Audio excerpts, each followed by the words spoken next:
Hello and welcome back to Unnati IAS.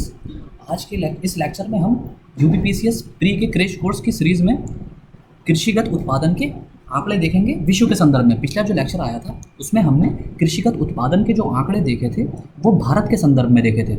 अब इस lecture में हम विश्व के संदर्भ में भारत की स्थिति देखेंगे और विश्व के अन्य देशों को देखेंगे कि किस खाद्य फसल के, किस तिलहन फसल के, किस जो कैश क्रॉप्स होती है, नकदी फसलों के, व्यापारिक फसलें जिसे कहते हैं, तो अलग अलग फसलों में किस देश का क्या स्थान है, क्या प्रोडक्शन है, वो देखेंगे। साथ ही साथ हम न्यूनतम समर्थन मूल्य जो कि सरकार द्वारा घोषित किया जाता है रबी और खरीफ की फसलों के लिए, वो पिछले आंकड़े भी देखेंगे जहाँ से क्वेश्चन हर हालत में पूछा जाता है और इस बार और भी ज़्यादा पूछे जाने की संभावना है क्योंकि पिछले 10 महीने से किसानों का आंदोलन चल रहा है और न्यूनतम समर्थन मूल्य पर वो एक लॉ बनाने की बात कर रहे हैं। इस वजह से भी ये न्यूनतम समर्थन मूल्य से क्वेश्चन पिछले साल भी आया था और इस साल भी पूछे जाने की पूरी संभावना है, तो आप इसलिए उसको मिस नहीं कर सकते। तो हम वो भी देखेंगे कि न्यूनतम समर्थन मूल्य अलग अलग फसलों के लिए क्या रहा है। देखिए, दो तरह से क्वेश्चन न्यूनतम समर्थन मूल्य से यूपीपीसीएस में पूछा जाता है। एक तो कि किस फसल का, अगर मान लीजिए जिसे आपको दे दिया जाएगा कि गेहूं का न्यूनतम समर्थन मूल्य सरकार ने कितना घोषित किया है, या फिर आपसे दूसरे तरीके से क्वेश्चन पूछा जा सकता है कि गेहूं की फसल के लिए न्यूनतम समर्थन मूल्य में कितनी बढ़ोतरी की गई है, कितने रुपए का इंक्रीमेंट किया गया है, 50 रुपये, 60 रुपये, 70 रुपये, जितना भी इंक्रीमेंट किया गया हो। तो दो तरह से यूपीपीसीएस क्वेश्चन पूछती है जनरली। अब बाकी जो हम आंकड़े देखेंगे कृषिगत उत्पादन के विश्व के संदर्भ में आंकड़े देखेंगे। तो शुरू करते हैं अपने लेक्चर से। सबसे पहले हम चावल, जो कि विश्व की सबसे बड़ी खाद्य फसल है, तो चावल के उत्पादन में सबसे पहला स्थान जो है वो चाइना का है। चा से चावल याद रख सकते हैं, चावल, चा से चावल, चा से चाइना। पहला स्थान चावल का है और दूसरा नंबर है भारत का।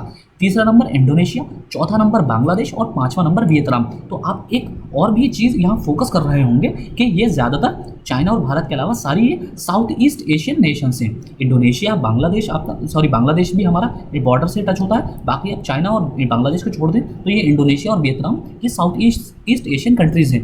तो इसका मतलब ये है कि एशिया की साउथ और साउथ ईस्ट एशियन कंट्रीज़ जो हैं वहाँ पर चावल का उत्पादन ज़्यादा है। इसका मतलब चावल खाने वाले लोग, वहाँ पर प्रोडक्शन इसलिए तो ज़्यादा है क्योंकि वहाँ पर चावल वहाँ की प्राइमरी डाइट है, प्राइमरी डाइट के तौर पर इस्तेमाल किया जाता है। तो आप ये देख भी सकते हैं कि जैसे कि हमारे बिहार में और नॉर्थ ईस्ट के रीजन में, वेस्ट बंगाल में, यहाँ पर चावल को बहुत बड़ी मात्रा में कंज्यूम किया जाता है अपने खाने की हैबिट में।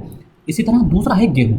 गेहूँ में चाइना का फिर से पहला स्थान, दूसरा नंबर फिर भारत का है, तीसरा नंबर रूस का, चौथा नंबर संयुक्त राज्य अमेरिका और पाँचवा नंबर फ्रांस। देखिए, हमारे यहाँ और चाइना में ज़्यादा आबादी की वजह से तो देखिए चावल और गेहूं की यहाँ पर प्रोडक्शन भी ज़्यादा है और खपत भी ज़्यादा है, कंजम्पशन भी ज़्यादा है। लेकिन अगर आप गेहूं पे नोटिस करेंगे तो देखिए ज़्यादातर जो आप देख सकते हैं कि जो यूरोपियन कंट्रीज़ हैं, अगर हम रशिया को एक्सेप्शन मान लें तो संयुक्त राज्य अमेरिका हो, फ्रांस हो, कनाडा हो, इसी तरह अगर आप ओशियाना में देखेंगे, न्यूजीलैंड, ऑस्ट्रेलिया, तो यहाँ पर क्या होता है कि यहाँ पर ब्रेड ज़्यादा खाई जाती है और वो ब्रेड किसकी होती है? गेहूँ की। वह जो गेहूं की ब्रेड होती है जिसे ब्राउन ब्रेड कहते हैं, वो ब्राउन ब्रेड गेहूं की ब्रेड होती है। ये रोटी की जगह, जैसे हम लोग रोटी खाते हैं ना, वहाँ पर ब्रेड खाई जाती है खाने के साथ। वो ब्रेड से खाना खाते हैं, ब्रेड से, या फिर वो एक जिसे कि कहते हैं कि एक बन जो होता है, हम लोग नाश्ते में बन खाते हैं, बन, तो वो बन की तरह से ब्रेड होती है या फिर बन खाते हैं, तो वो उसी का ही गेहूं का बना हुआ खाते हैं। तो इसलिए वहाँ पर गेहूं का कंजम्पशन ज़्यादा है, तो इस वजह से वहाँ प्रोडक्शन भी ज़्यादा है। तो इसी वजह से यूएसए में भी गेहूं का प्रोडक्शन इसीलिए ज़्यादा है क्योंकि वहाँ पर ये डाइट का हिस्सा है। अब तीसरी देखते हैं मक्का।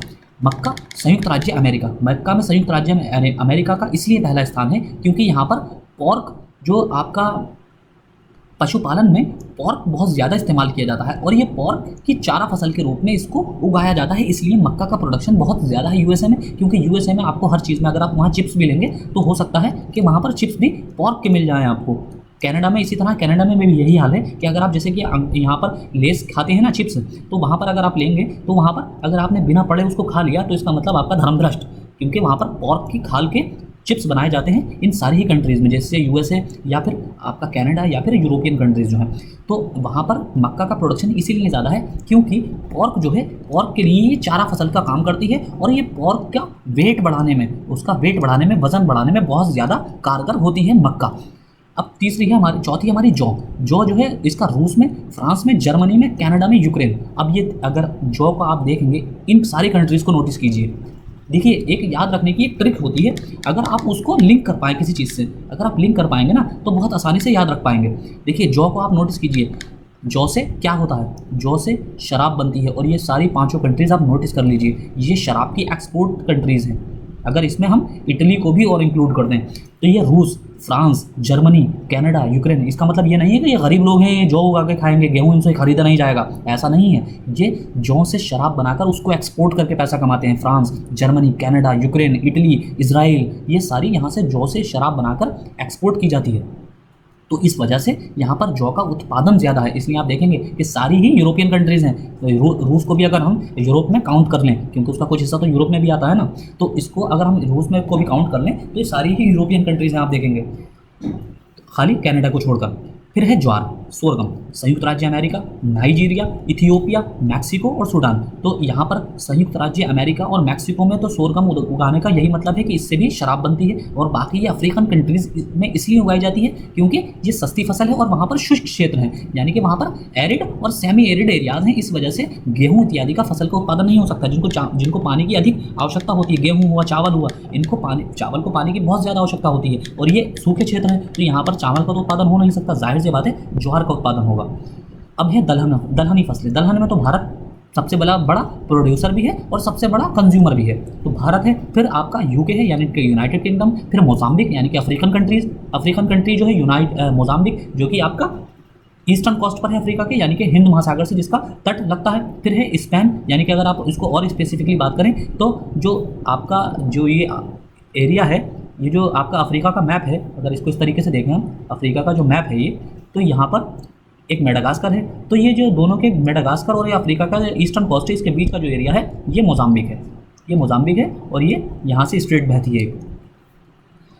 तो अगर दलहनी फसलों में भारत का पहला स्थान है, यूनाइटेड किंगडम का दूसरा, मोजाम्बिक तीसरा, स्पेन चौथा स्थान, और किर्गिस्तान, सेंट्रल एशिया का किर्गिस्तान जो है वो आपका 5वें स्थान पर है। फिर है मूंगफली में चाइना पहले पर और भारत दूसरे पर, नाइजीरिया तीसरे पर, सूडान चौथा और संयुक्त राज्य अमेरिका 5वां। फिर है रैपसीड, कनाडा पहले पर, चाइना दूसरे पर, भारत तीसरे पर, फ्रांस चौथे पर और 5वां यूक्रेन। फिर है सोयाबीन को आपको याद रखना है, ब्राज़ील पहले पर है, संयुक्त राज्य अमेरिका दूसरे पर, अर्जेंटीना तीसरे पर, चाइना चौथे पर, 5वें नंबर पर भारत। तो यहाँ 5वें पर है भारत। सूरजमुखी के उत्पादन में रूस पहले पर है, यूक्रेन दूसरे पर, अर्जेंटीना तीसरे पर, रोमानिया चौथे पर और 5वें नंबर पर चाइना। गन्ना उत्पादन में ब्राज़ील पहले पर, दूसरे नंबर पर भारत। तो आपको ये पता होना चाहिए, ब्राज़ील पहले स्थान पर है विश्व में गन्ना उत्पादन के क्षेत्र में। कपास के उत्पादन में चाइना पहले स्थान पर है, कपास में चाइना पहले पर है और भारत दूसरे पर, और पाकिस्तान 5वें पर है, यहाँ पर पाकिस्तान का भी नाम है। जूट में भारत पहले पर है, बांग्लादेश दूसरे पर, चाइना तीसरे पर। आलू के उत्पादन में चाइना पहले पर, भारत दूसरे पर।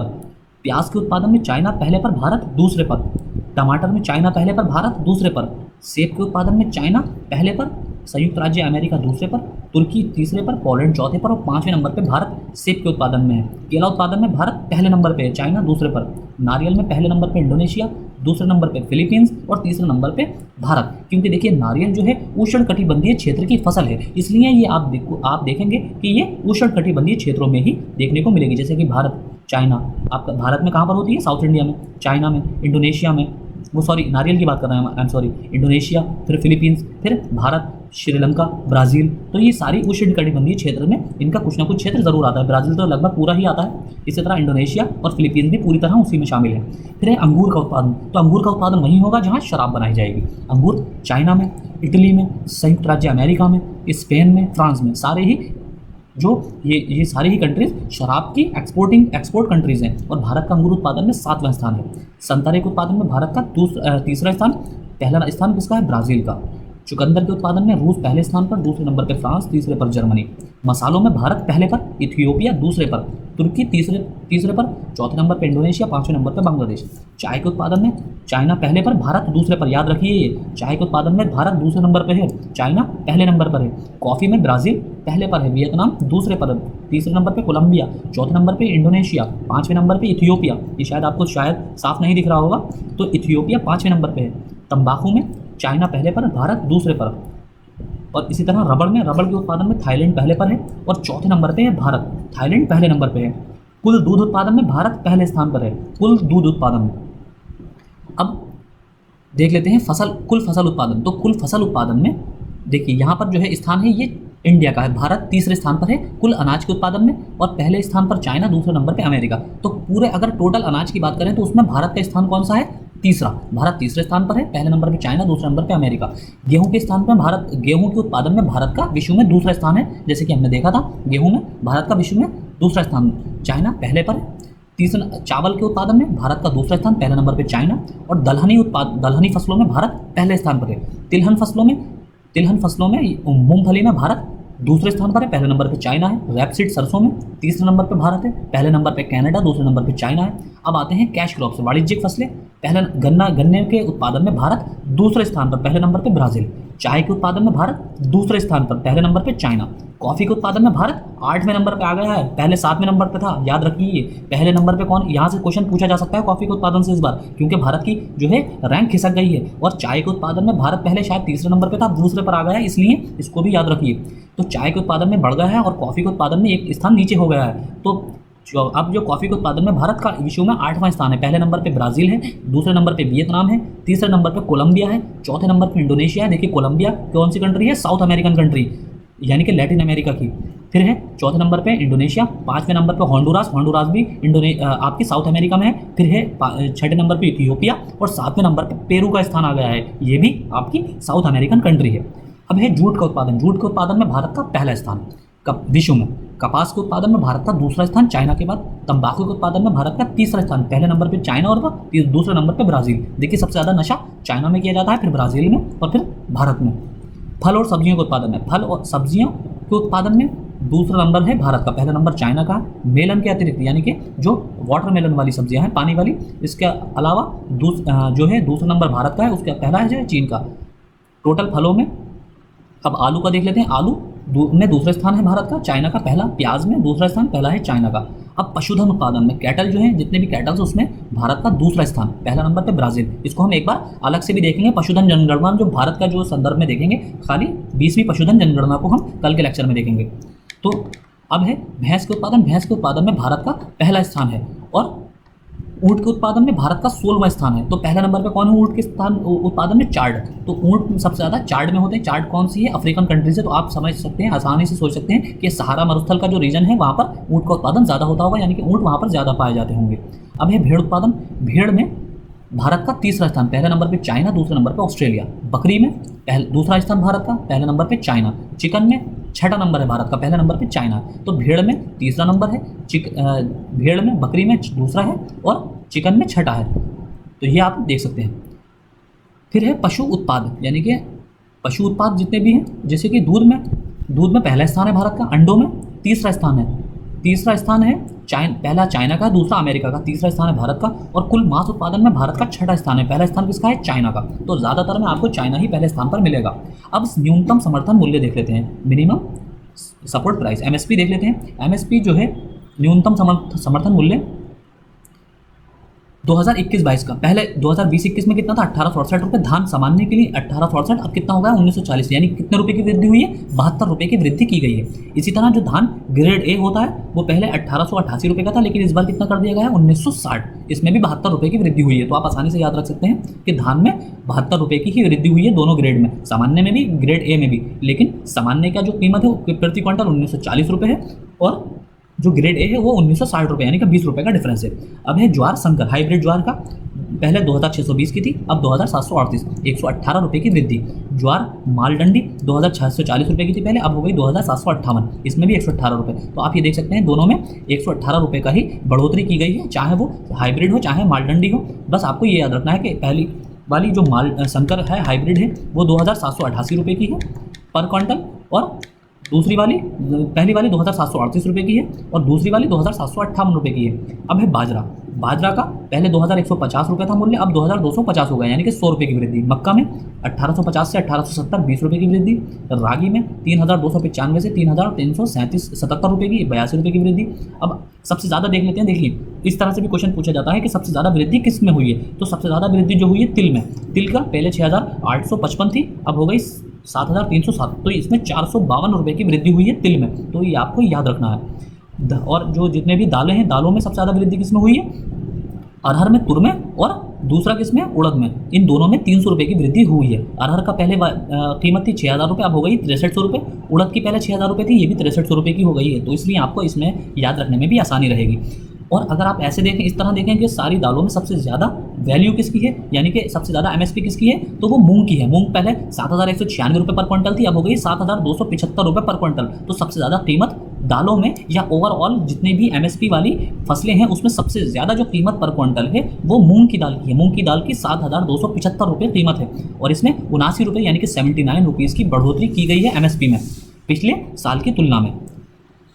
अब रबी फसलों में देख लेते हैं, ये तो हमारी थी खरीफ की फसलें। अब रबी फसलों में गेहूं 1975 रुपये था, अब 1925 हो गया है और इसमें 50 रुपये की वृद्धि हुई है। जौ में 1600 रुपये से 1525 रुपये, 1600 पहले, इसमें 75 रुपये की वृद्धि हुई है। पहले कितना था ये 1450 रुपये था, पहले 1450 था, 1525 हो गया, तो 75 रुपये की वृद्धि, थोड़ा मिस प्रिंटिंग है। फिर है चना, चना में 5100 रुपये से, सॉरी ये 4875 से 5100 रुपये हो गया है, तो ये हम थोड़ा गलत देख रहे थे इस साइड से, ये 1925 रुपये था। देखिए दोबारा एक बार देख लेते हैं, गेहूं पहले 1925 रुपये का था, अब उसकी जो कीमत है वो 1975 हो गई है, तो ये 1975 हो गई, तो इसमें कितने रुपए की वृद्धि हुई है, 50 की। जौ में पहले इसकी कीमत थी 1525 रुपये, अब हो गई 1600 रुपये, यानी कि 75 रुपये की वृद्धि। चने में 4875 से 5100 रुपये, 225 रुपये की वृद्धि, यानी कि रबी फसलों में सबसे ज़्यादा अगर वृद्धि हुई है तो वो हुई है मसूर में, लेंटिल जिसे कहते हैं, लेंटिल 4800 से 5100 हो गई, यानी कि 300 रुपये की वृद्धि लेंटिल में हुई है। रबी फसलों में सबसे ज़्यादा वृद्धि मसूर में हुई है और खरीफ फसलों में सबसे ज़्यादा जो वृद्धि हुई है वो तिल में हुई है, 452 रुपये की। और अगर ओवरऑल दालों में देखें तो दालों में सबसे ज़्यादा वृद्धि जो हुई है वो अरहर, उड़द और आपका मसूर, इन तीनों में ही 300 रुपये की वृद्धि की गई है। और कीमत के अगर दृष्टि से देखें कि सबसे ज़्यादा एमएसपी किसकी डिसाइड की गई है, तो वो कौन सी फसल है, वो आपकी मूंग की फसल है। मूंग की फसल की जो एमएसपी है वो कितनी है, 7,275 रुपये, 7,275 रुपये। सबसे ज़्यादा जो कीमत है एमएसपी जो है वो मूंग की फसल की है, ये आपको याद रखना है। देखिए इस तरह का क्वेश्चन अब तक पूछा नहीं गया है, लेकिन इस तरह का क्वेश्चन आगे पूछे जाने की संभावना है कि सबसे ज़्यादा एमएसपी किस फसल की है। अब मसूर देख लेते हैं, मसूर में हमने देखा 300 रुपये की वृद्धि की गई है, 4800 रुपये से 5100 रुपये कर दिया गया है। अब है रेपसीड यानी कि सरसों, ये भी आपकी रबी की फसल है, 4,425 से 4,650, 225 रुपये की वृद्धि। कुसुम सनफ्लावर, इसको 5,215 से 5,327, 112 रुपये की वृद्धि। अब कुछ एक्स्ट्रा डिटेल देख लेते हैं रबी फसलों के समर्थन मूल्य से संबंधित। देखिए ये इसमें है कि इसमें मसूर में 300 रुपये की वृद्धि की गई है रबी फसलों में, सबसे ज़्यादा वृद्धि जैसे कि हमने आपको बताया था। इसके पश्चात चना, रैपसीड सरसों 225 रुपये प्रति क्विंटल की वृद्धि।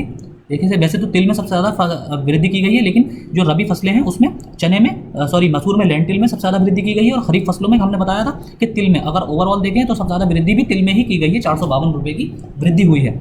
इसके अलावा जितनी भी खाद्यान्न फसलें, हम अब रिकॉर्ड देख लेते हैं। देखिए खाद्यान्न फसल कितना रिकॉर्ड किया गया है, 305 मिलियन टन, 305 मिलियन टन, जिसमें चावल 121 मिलियन टन और गेहूं 108 मिलियन टन का रिकॉर्ड उत्पादन हुआ है। तो आपसे उत्पादन से भी आंकड़े पूछ लिए जाते हैं। तो खाद्यान्न के उत्पादन में कितना उत्पादन हुआ है, 305 मिलियन टन का उत्पादन हुआ है, 305.44 मिलियन टन।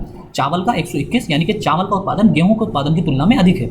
मोटे अनाजों का उत्पादन लगभग 50 मिलियन टन, यानी कि 49.66। मक्का का उत्पादन 30.24। अगर मोटे अनाजों की बात करें तो सबसे ज़्यादा जो उत्पादन होता है वो मक्के का होता है, ये आपको पता होना चाहिए, क्योंकि मोटे अनाजों में ये हमारे यहाँ पहले नंबर पर आता है। और ओवरऑल जो अनाज हैं, जितनी भी खाद्य फसलें हैं, उसमें तीसरे नंबर पर यह उत्पादन में आता है। चावल और गेहूं के बाद इसका उत्पादन जो तीसरे नंबर पर आता है। दलहन 25.58 मिलियन टन, चना 12.61, तुर 4 मिलियन टन, तिलहन 36 मिलियन टन, तिल सोयाबीन 13 मिलियन टन, मूंगफली 10.12 मिलियन टन। तो इस तरह से सारा उत्पादन दे रखा है। गन्ने का उत्पादन आपको पता होना चाहिए, 300, इस बार गन्ने का उत्पादन पता होना चाहिए। गन्ने को उत्पादन से क्वेश्चन पूछा जा सकता है। पूरी वेस्ट यूपी में गन्ना आंदोलन चल रहा है, किसानों का आंदोलन। गन्ना उत्पादन से हर हालत में क्वेश्चन पूछा जा सकता है, क्योंकि अभी योगी जी ने गन्ने पर 40 रुपये बढ़ाए हैं। तो आपको हर हालत में गन्ने के पता होना चाहिए उत्पादन कितना है। 392.80 मिलियन टन गन्ने का उत्पादन हुआ है इस बार, मतलब। तो इसमें हमारे पास ये आंकड़े हैं।